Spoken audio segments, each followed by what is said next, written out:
revisão da vida toda foi aprovada, todo mundo está muito feliz. Quem que Sim. pode ainda ajuizar essa ação? Quando eu olho para os meus clientes, para quem vai entrar em contato comigo, para quem já atendi na minha vida, para quem já tem um processo em andamento, quem que é o cliente dessa ação? E quem que ainda pode ajuizar? Bom, primeiro, bom dia, Rafael. Obrigada pelo convite para essa live. Bom dia a todos que estão participando. Eu até comentei agora há pouco nos meus stories que, na verdade, tem muita gente que ainda pode entrar com essa ação. A gente fala de revisão da vida toda como uma ação de exceção, né? É o termo que foi utilizado, inclusive, nas sustentações orais da revisão da vida toda. Eu acompanhei o julgamento todo na íntegra. Só que quando a gente analisa o número de processos que estão sobressados de revisão da vida toda, que também foi um número trazido no julgamento, nós estamos falando de um pouco mais de 10 mil processos. E se a gente analisa a quantidade de pessoas que se aposentaram com base na legislação vigente entre 29 de novembro de 1999 até 13 de novembro de 2019, que seria a data da nossa reforma, vejam, é legislação vigente, não é nem só quem se aposentou até essa data. Porque eu posso ter um cliente meu que se aposentou há 3 dias com base no direito adquirido, sendo então aplicada a legislação vigente nesse intervalo. Então, todas as pessoas que se aposentaram com base nessa legislação e que tiveram recebimento do seu primeiro benefício há menos de 10 anos. Então, nós estamos falando aí de 2012 para cá. Quantas pessoas se aposentaram? E assim, eu trago a aposentadoria porque é o mais comum, mas revisão da vida toda não é só para aposentadoria. A gente fala de pensão, nós falamos assim de forma muito clara de todos os benefícios que foram calculados com base na regra que deu origem à tese da revisão da vida toda. Porque ela é uma regra de cálculo de salário de benefício, que seria a base de cálculo para os benefícios previdenciários. Então, tem muita gente para entrar com revisão da vida toda. Tem muitos potenciais clientes. Né? Eu fiz uma live no canal do Ingrácio na sexta-feira e eu não consegui responder a caixa de e-mails até agora. E eu estou me esforçando durante todo o final de semana. Teve horas de trabalho extraordinárias. Então, a procura ela é muito grande. É lógico, né? O cliente vai procurar que tem direito e também vai procurar o que não tem direito. Faz parte, as pessoas têm essa ansiedade, né? Para saber se tem esse direito. Será que eu consigo ter uma melhora no meu benefício com essa revisão? E talvez a revisão da vida toda não seja o caso. Só que a gente não pode esquecer que nós temos vários outros serviços, várias outras revisões, várias outras possibilidades que a gente consegue oferecer para esse lead, né? Essa pessoa que nos procura. Então tem muita gente, Rafael, muita gente. Que legal. E hoje no escritório, qual que é? Eu acredito que muita gente tem curiosidade, quer saber com outros advogados, principalmente os escritórios de nome estão atuando nesse momento.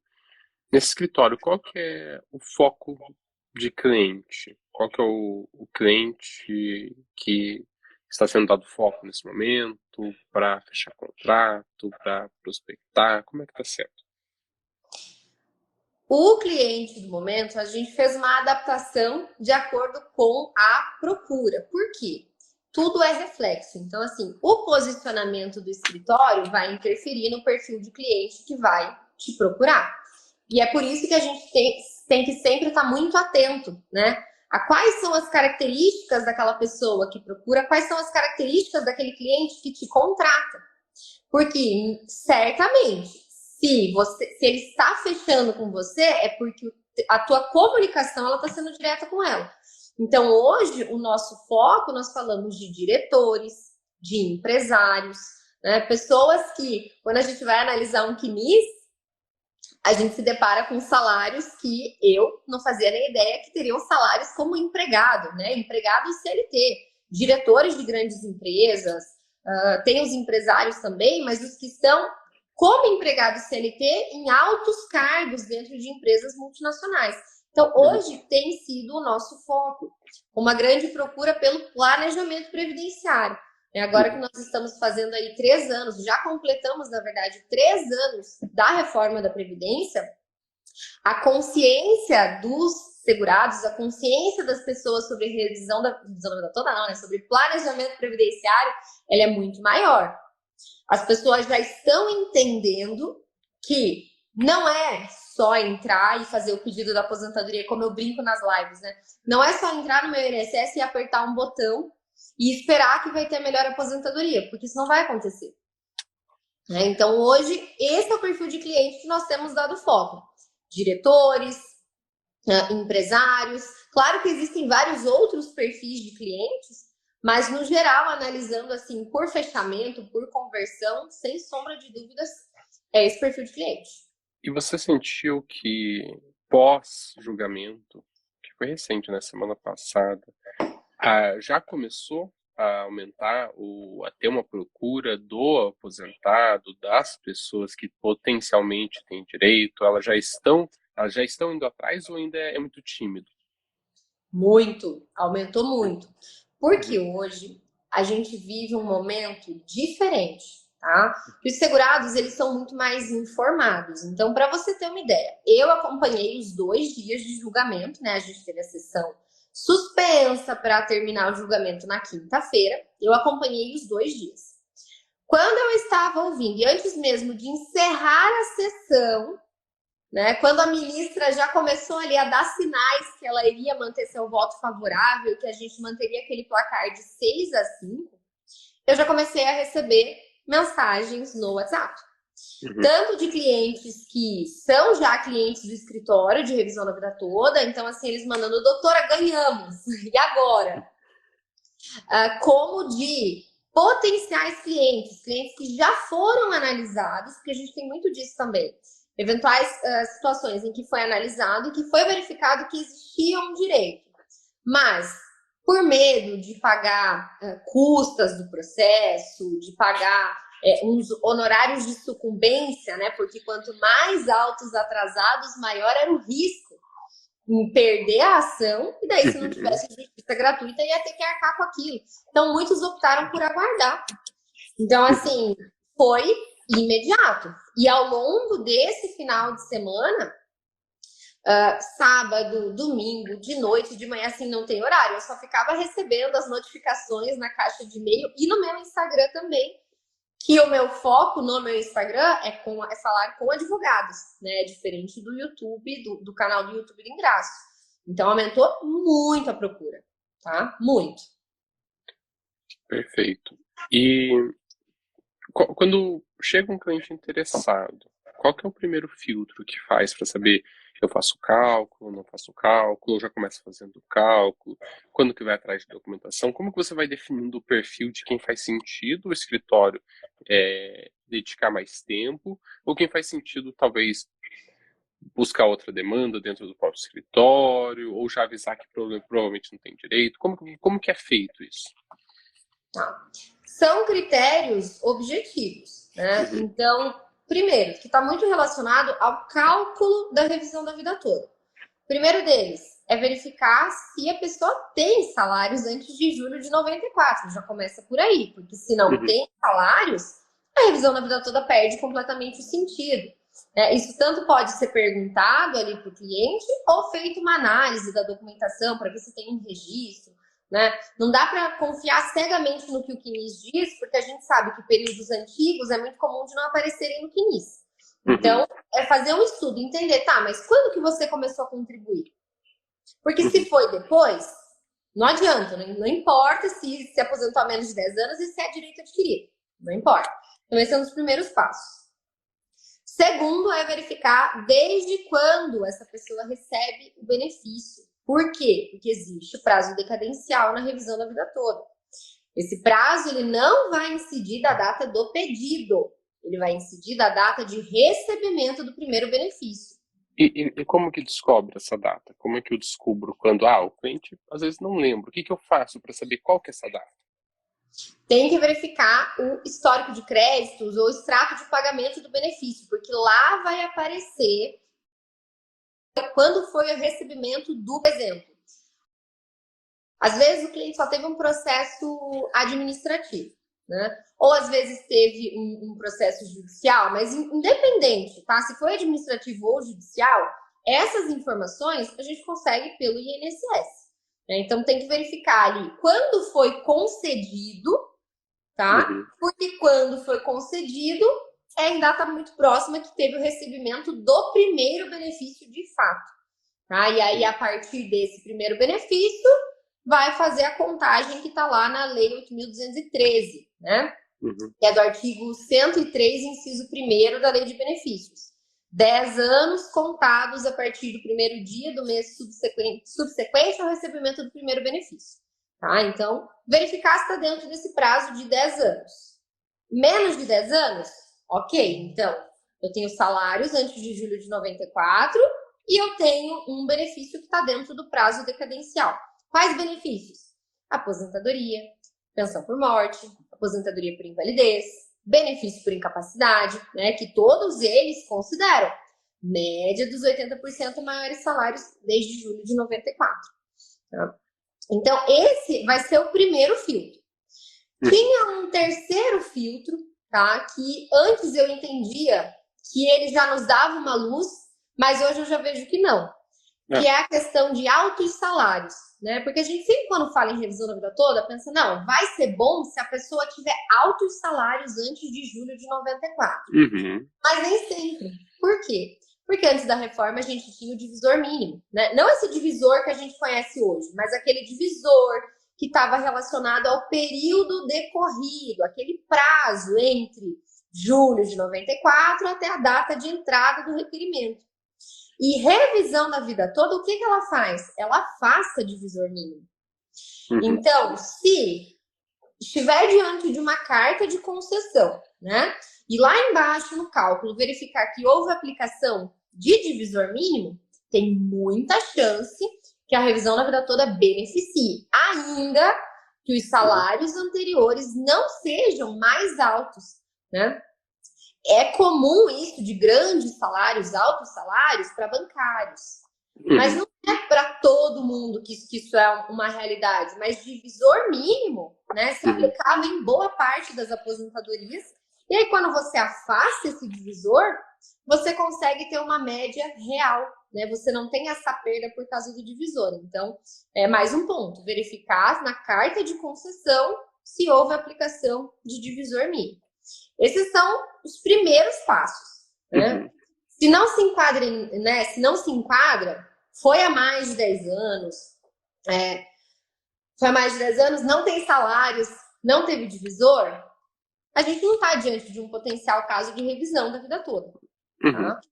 Aí a gente tem um segundo momento, que é com relação à regra, tá? Por quê? Porque revisão da vida toda...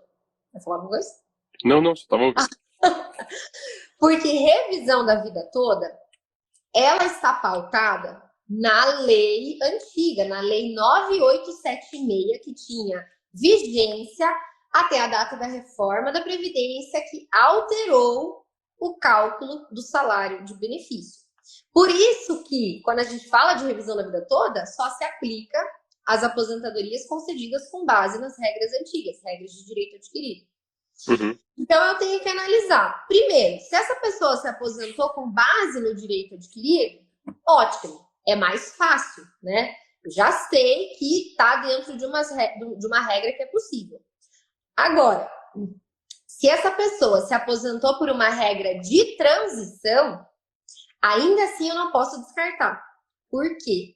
Porque por mais que a pessoa tenha se aposentado por uma regra de transição, porque isso era mais vantajoso financeiramente, né? Uma regra de transição era o que traria o melhor benefício. Se essa pessoa tinha direito adquirido, mas em um primeiro momento o benefício era menos vantajoso, eu tenho que analisar se com uma regra de direito adquirido, com a revisão da vida toda, eu não consigo ter um benefício maior do que regra de transição. Isso é plenamente possível, porque a gente não está diante de uma desaposentação ou uma reaposentação. Né? Por quê? Porque a pessoa, na data que fez o pedido, na DER, né, na DER dessa aposentadoria com regra de transição, essa pessoa tinha o direito adquirido, ela já tinha conquistado. Então, é uma possibilidade também. Tá? Então, aí tem que analisar, tá? Foi por regra de transição?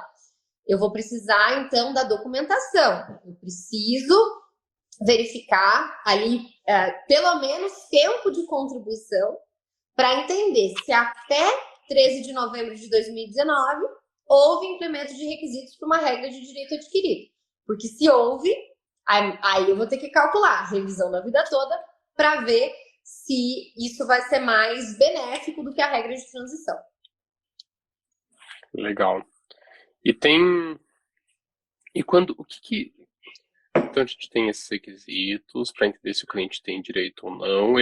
Todo mundo ainda pode ajuizar ação, né? Todo mundo que tem direito ainda pode ajuizar ação. Então não. Sim, não houve modulação de efeitos, né? Uhum. Pode haver embargos trazendo eventual modulação de efeitos. Então, esse é o momento de já temos uma vitória no STF.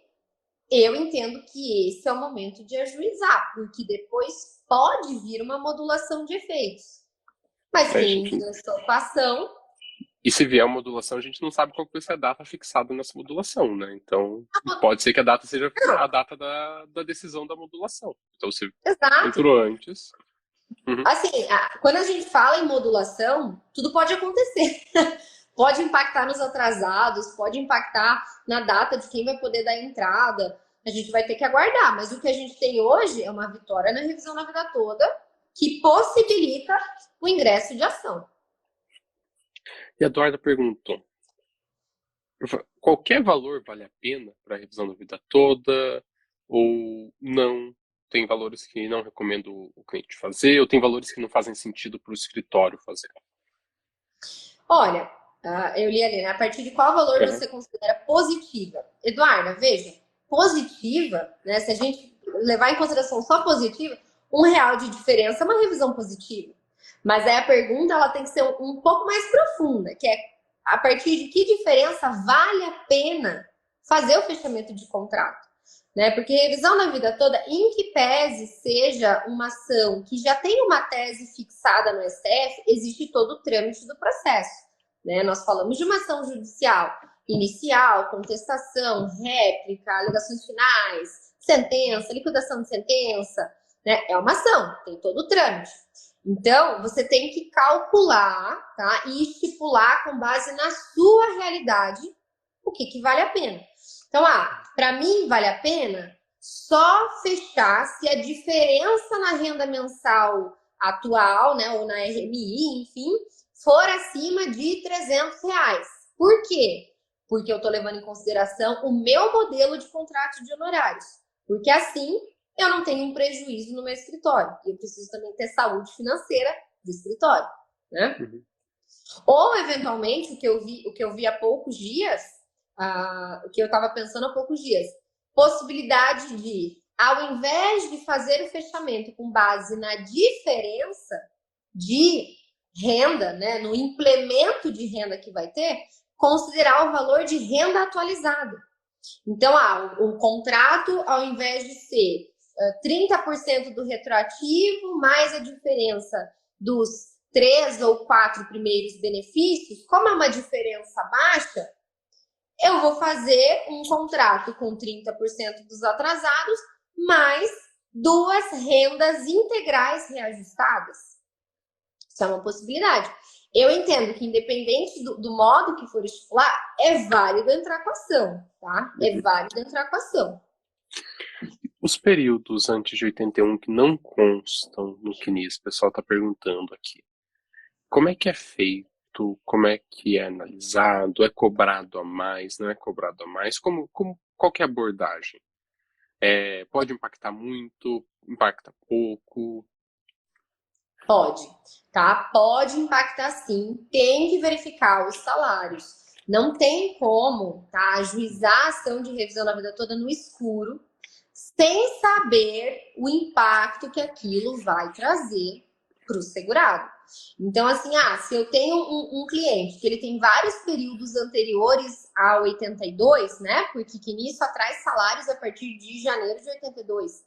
Eu preciso sim verificar documentos, eu preciso solicitar microfichas no INSS, E isso pode demorar, porque é uma solicitação para o INSS. E eu tenho certeza que neste momento talvez seja mais rápido de solicitar microfichas. Mas quando mais pessoas estiverem investindo na revisão da vida toda, isso vai aumentar a demanda no INSS. Ah, daqui a pouco é capaz de demorar 6 meses.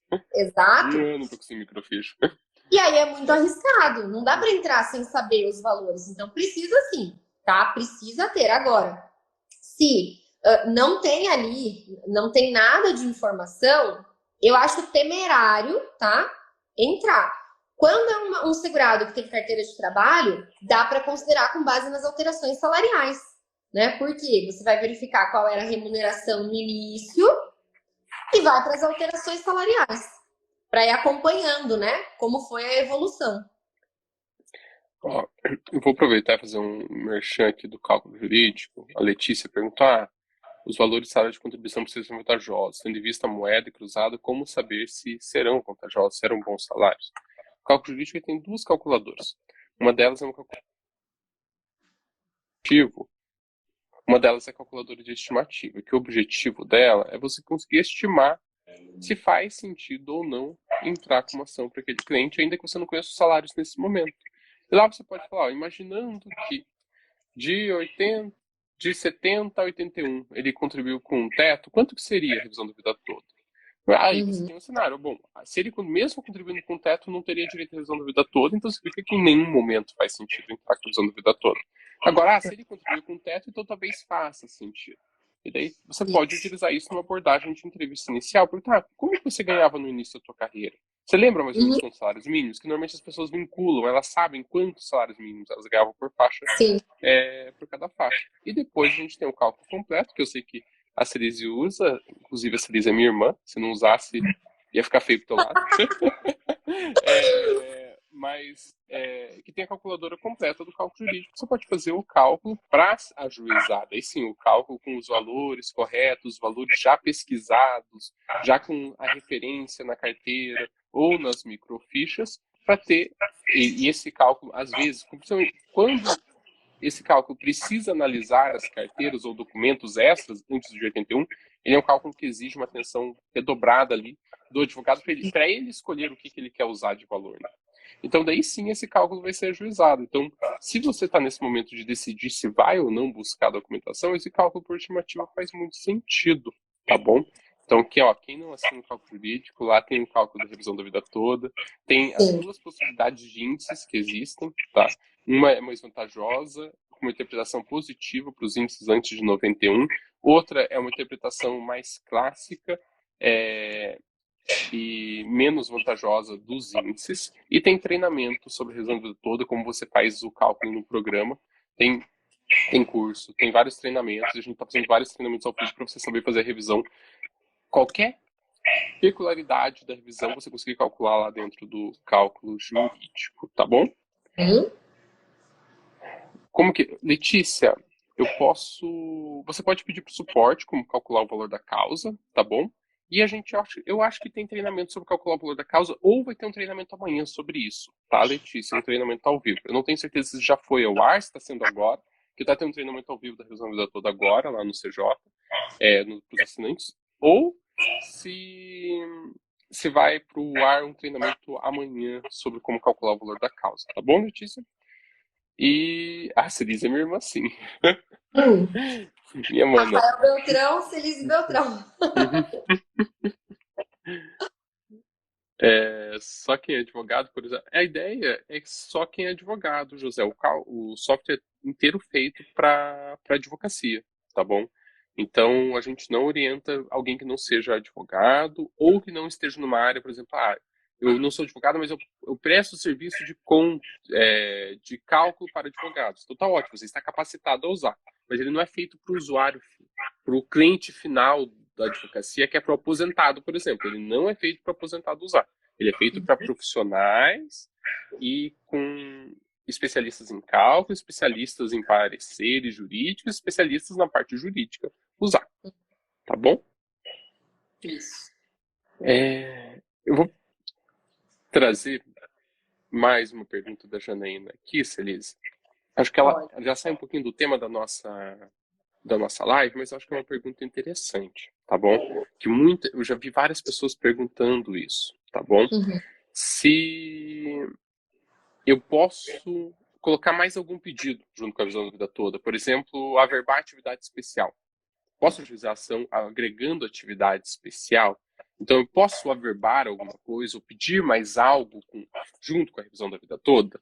Então, às vezes acontece também o salário de contribuição que foi concedido é diferente do que realmente estava no CNIS. O que estava no CNIS era maior, foi concedido algo um pouco menor.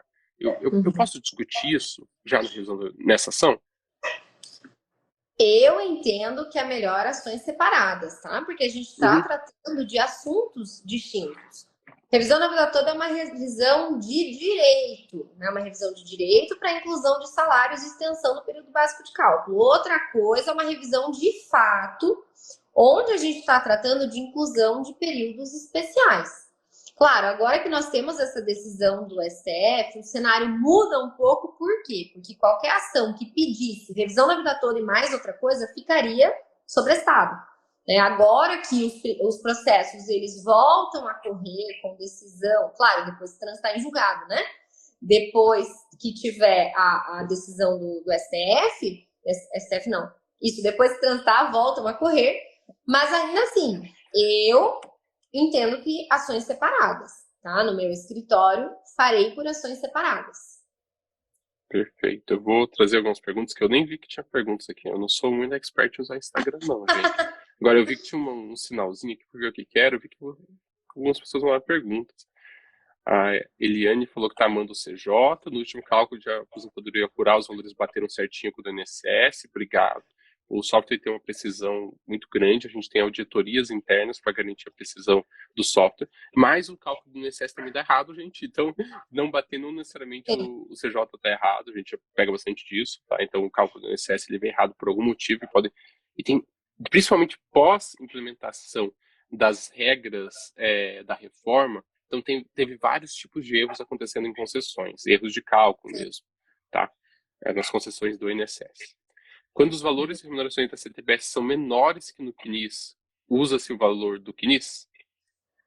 Priscila, eu uso Uhum. carteira de trabalho, tá? Porque, veja, o extrato do CNIS, por mais que seja tentador, e eu falo isso para os meus alunos, por mais que seja tentador, nossa, mas aqui tá dando mais, aqui tá dando mais tempo, aqui tá dando salário maior. Se você olhar as letras bem pequenininhas que estão aparecendo no CNIS, diz que as informações constantes ali, elas não são informações definitivas, então elas podem ser contestadas a qualquer momento.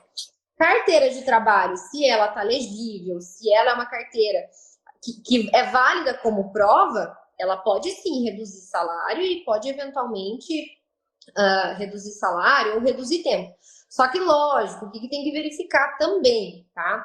Que carteira de trabalho, ela vai trazer a remuneração, mas existem verbas adicionais em que vai haver incidência de contribuição previdenciária que podem não estar ali.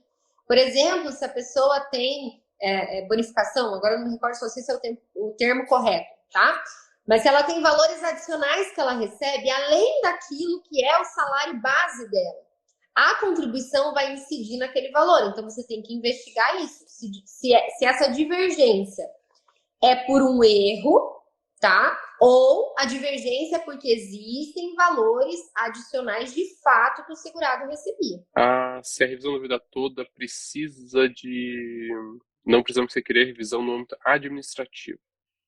Não há necessidade, tá? Uhum. Porque o INSS nunca aplicou, deveria, na verdade, né? A revisão da vida toda era uma regra de transição e uma regra permanente. O INSS entendeu que uma das regras era melhor em todos os casos, o que não é verdade, e passou a aplicar. Então, pode ser ajuizado diretamente na via judicial. Qual é um ponto de atenção e um cuidado que é necessário ter agora? Tá? Porque, vejam, o INSS, ele vai tentar, caso não haja modulação dos efeitos, tá? Ele vai tentar de várias formas interromper ali questão de pagamentos, reduzir valores, tá? Por quê? Se entrou lá com o processo de revisão da vida toda, mas no CNIS tinham vários períodos que não estavam averbados. O INSS pode alegar que não houve prévio requerimento. Por quê? Porque aqueles períodos nunca tinham sido apresentados para o INSS. E aí eles estão sendo apresentados só agora em uma ação judicial para incluir o período e os salários. Então, eu entendo que tem que ter esse cuidado nesse momento, tá? Caso tenha, assim, muitos períodos que não estão constando no CNIS, lógico, se é antes de 82, é uma coisa, porque não vai aparecer mesmo, né? A questão dos salários. Mas, assim, é um período que tem registro em carteira, mas não está no CNIS. E nunca foi apresentado para o INSS. O segurado nem sabia que precisava. Aí eu acho que é um cuidado adicional que deve se ter nesse momento de apresentar no INSS já sabendo que eles não vão conceder, o máximo que eles vão fazer é reconhecer aquele período e depois ir para o judicial. São cuidados, né? Então tá ótimo. Você que está acompanhando, tem gente perguntou dos treinamentos lá no Cálculo Jurídico, vão ter 6 treinamentos da revisão da vida toda este mês. Fora os outros treinamentos ao vivo que a gente tem sobre trabalhista, previdenciário, civil, bancário, tributário, penal. Para você ter ideia, em janeiro nós temos planejado 6 treinamentos de revisão da vida toda, mais 20 treinamentos, se eu não me engano, das outras áreas. Então não é só o software, tem toda essa parte de treinamento de como atuar em determinadas áreas, em ações e como você resolve isso na parte de cálculo, tá? Então lá no Cálculo Jurídico já está incluso. Você entra lá, tem uma sessão de treinamentos ao vivo, você se cadastra para participar, apenas assinantes, e você participa. Onde eu faço os treinamentos lá em cursos, Eliane. Em curso, na sessão de curso, tem um lugar para você agendar os treinamentos, tá bom?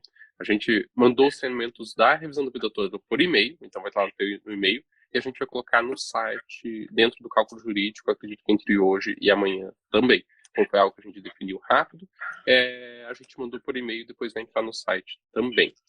Tem como assistir ao vivo e tem como assistir gravado, Ana. Os nossos treinamentos, desde o mês passado, de novembro, a gente começou a disponibilizar gravados. Então, você entra lá, já tem mais de 20 treinamentos e sempre crescendo, tá bom? Celise, irmã, quero agradecer você pelo teu tempo. Foi muito bom, acho que foi muito claro, o pessoal gostou bastante, teve bastante comentário, bastante pergunta, bastante interação. Muito obrigado por estar aqui com a gente, por compartilhar este momento, o que você está fazendo, como é que está sendo a atuação e tudo mais. É isso. Muito obrigado, Celise. Eu que agradeço, Rafa e pessoal. Estejam atentos para os potenciais clientes de vocês. E como eu falei, gente, no começo aqui da live, tá? Não é porque o cliente te procurou e ele não tem direito, que ele não tem uma esposa, um marido, qualquer pessoa relacionada, um colega de trabalho que possa ter direito à revisão da vida toda ou que possa ter direito à concessão de um benefício, a uma retificação de CNIS. A gente tem muitos serviços que podem ser ofertados, tá? Então, estejam muito atentos com relação a isso. Obrigado. Até mais. Tchau. Tchau, tchau.